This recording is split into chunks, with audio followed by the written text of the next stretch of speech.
And you know, if every American couple who's either been divorced or had problems and stayed married votes for me, I'm a shoo-in for re-election. I think the American people are smarter than the pundits.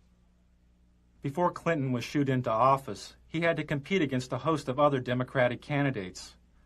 The media focused on 4 of these candidates, but Larry Agron was a 5th candidate the press did not report on. There's no makeup here?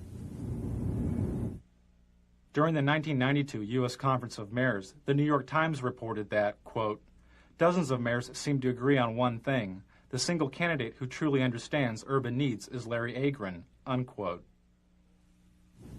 They promised to bring this stuff over. None of the networks mentioned Agron's presence at the convention. How about if I run over that Super Saver? One of Agron's staff had to run over to the Super Saver and buy some makeup because the network had broken its promise to provide it. This was typical of the media's treatment of Agron. When he appeared at this Democratic candidates forum, this Associated Press photo simply cropped Agron out of the frame. During the New Hampshire primary, the TV news reported the polling numbers of the top 5 Democratic candidates: Brown, Clinton, Harkin, Kerry, and Tsongas.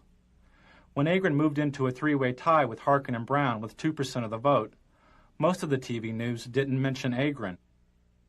The day Bill Clinton captured what may have been the most valuable airtime of the entire election, as he spoke to 50 million viewers about his alleged affair, was the same day that a poll showed Agron's support at 4%. He had passed Brown and was the 5th leading candidate. When ABC's Sunday Evening News reported this poll, they simply deleted Agron entirely by not reporting his candidacy. During the New Hampshire primary, Agron's only live commercial TV appearance was through this satellite feed to ABC's Nightline. But the Nightline program wasn't directly about the election. When Agron complained to news executives about his lack of coverage, he was told he had not earned the right to media exposure because he had not received enough media exposure. And on stage, the 5 major contenders for the Democratic presidential nomination. Although Agron was on the ballot in nearly half the country, he was barred from most televised debates, including this one sponsored by the League of Women Voters. He couldn't meet one of the League's main criteria, which was, quote, recognition by the national media as a candidate meriting media attention, unquote. Good evening and welcome to the Democratic presidential candidates debate on urban America. Agron wanted to debate on urban America, calling for a 50% cut in defense spending and the reinvestment of some of that money into America's decaying cities. We are going to be coming to you, live from Lehman College, and you'll hear a bit of a disturbance in the background, but we'll go on with that in any case. The disturbance is Larry Agron asking to be included in the debate so that he can explain his plans for defense cuts and urban revitalization.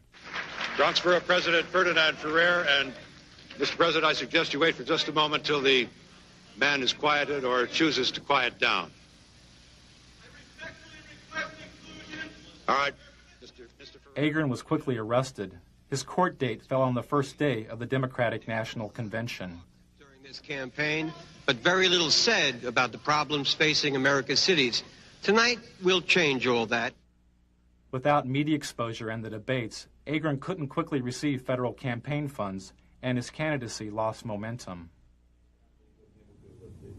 You look all right on camera. What's that? You look all right. There's no hot spots. So. Really? Okay. Well, you I got a mustache that shows through here. Okay, why don't you go get some stuff, I Mike? am going to go. Oh, yeah. There we go.